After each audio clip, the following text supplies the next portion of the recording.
কোচ আৰু কোচ ৰাজবংশী দুটা বেলেগ জাতি নেকি? বিটিসি সরকারে কোচ রাজবংশীর দুজন ব্যক্তিক ইএম দিয়ার নামত এজনক দিলে রাজবংশী হিসেবে আর এজনক দিলে কোচ হিসেবে আর এই বস্তুটো কৰি তেওঁলোকে আমাৰ জাতিৰ মাজত কোচ ৰাজবংশী জাতিটোৰ মাজত যি বিভাজন অনাৰ যি প্ৰয়াস কৰিছে এক মানে উদ্দেশ্য প্ৰণোদিতভাৱে তাত আচৰিত হ'বলগীয়া একো নাই এই বিষয়ে তেওঁলোকে বহুত আগতে বহুত কিছুমান কাম কৰি থৈ গৈছে আমাৰ মানুহখিনি আসলে আমাৰ নেতাখিনি এইবিলাক আসলে বুজা নাছিল আগতে কিন্তু এতিয়া নিশ্চয় বুজিব এই ঘটনাবিলাকে আসলে এটা ট্ৰিগাৰৰ কাম কৰিলে ভালেই হৈছে কথাবিলাক মানে কবলৈ গলে কিন্তু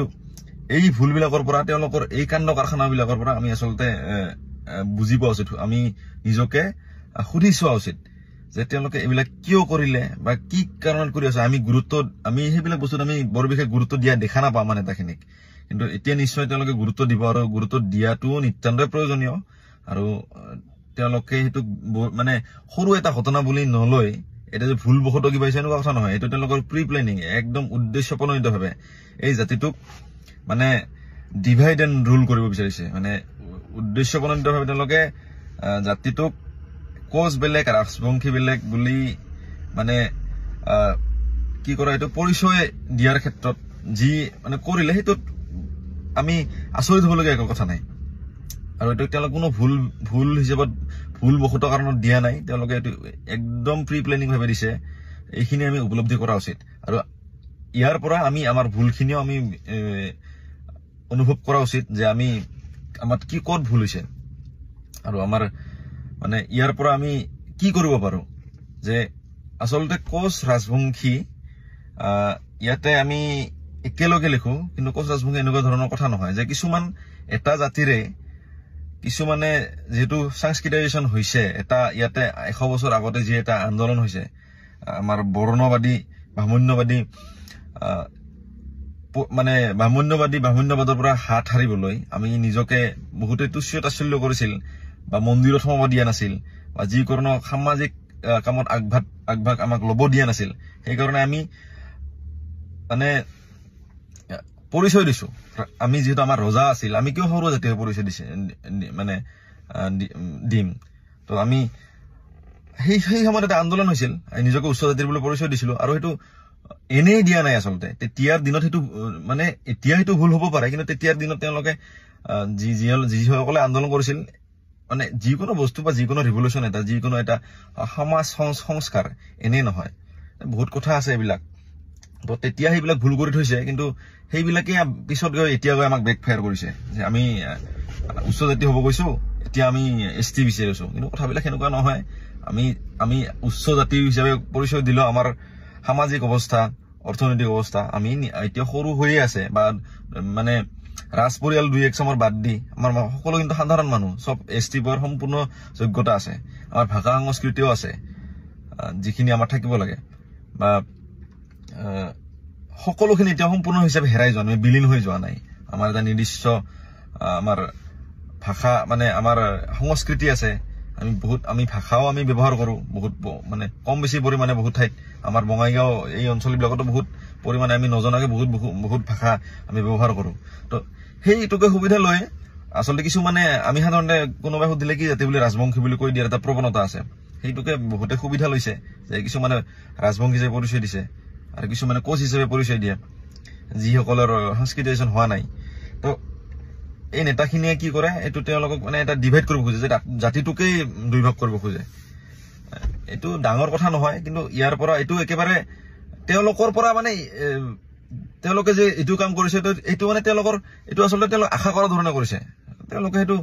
এতিয়াৰ পৰা নহয় বহুত কৰি আছে তেওঁলোকৰ নেতাবিলাকক চাবচোন কেতিয়াবা যিকোনো বক্তব্যত তেওঁলোকে কেতিয়াও কোচ ৰাজবংশী ব্যৱহাৰ নকৰে তেওঁলোকে ৰাজবংশীয়ে বুলি কয় আৰু এটো জোৰকে কয় অলপ যে স্পষ্ট হোৱাকে শুনা পোৱাকে কয় এইখিনি কথা তো আমি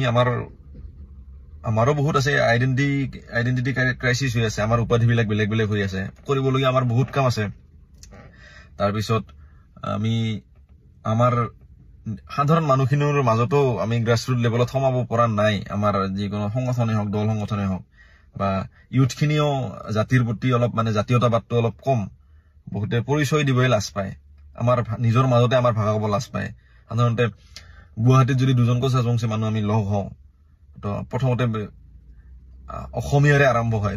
পিছৰ পৰ্যায়তহে বেলেগ হৈ যায় এনেকুৱা ধৰণৰ বহুত কথা আছে আমাৰ নিজস্ব দায়বদ্ধতাও আছে আৰু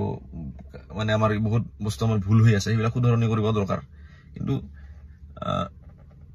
আপোনালোকে বিভ্ৰান্তিত ভুল নাযাব তেওঁলোকৰ হেতু গেম প্লেন প্ৰি প্লেনিং এটা আছে তেওঁলোকৰ হেতু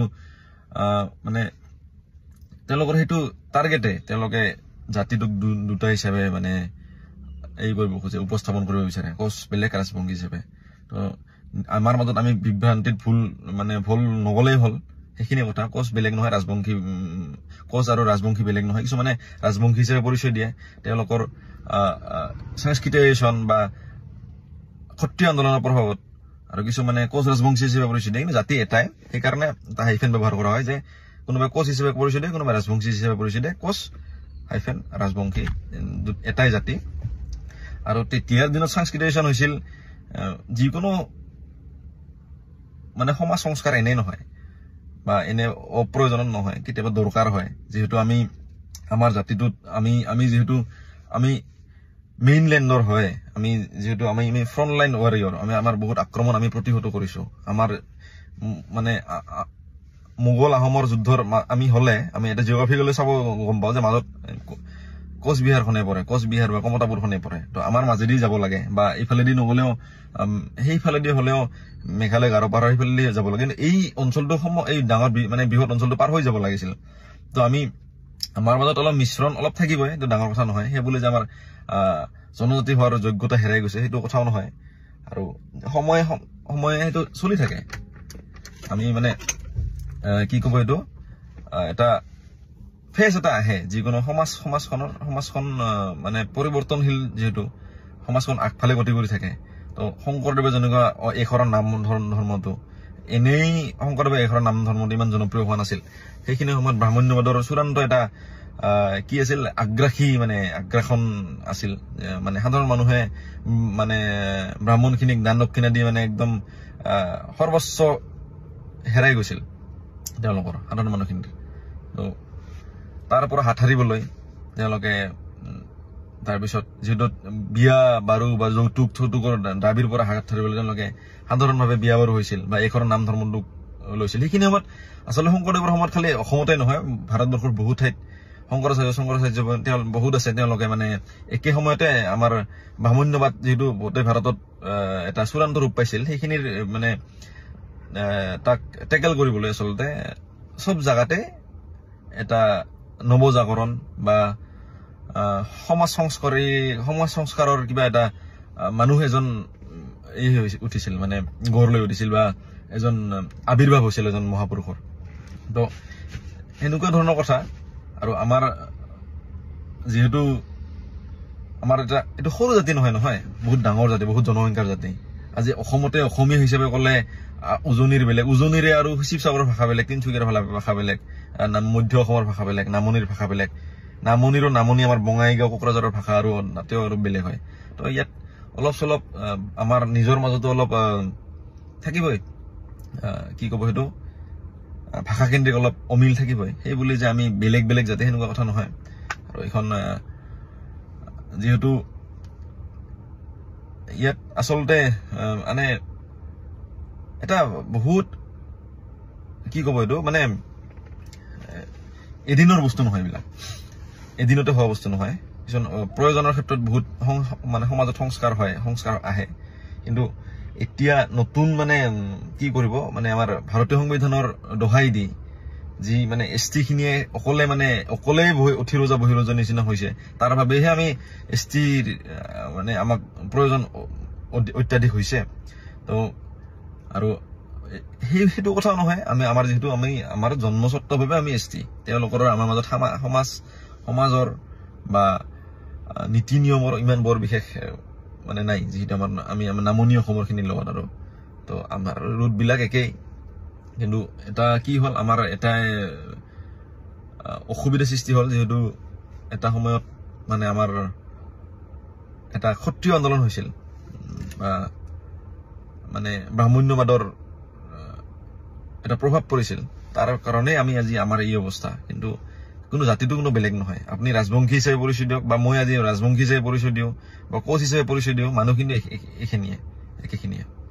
বেলেগে এইটো সুবিধা ল'ব খুজি আছে এতিয়া সেইটো লগত ৰাজনৈতিক উদ্দেশ্য আছে বেলেগৰ কথাত ভুল নগ'লে হ'ল আৰু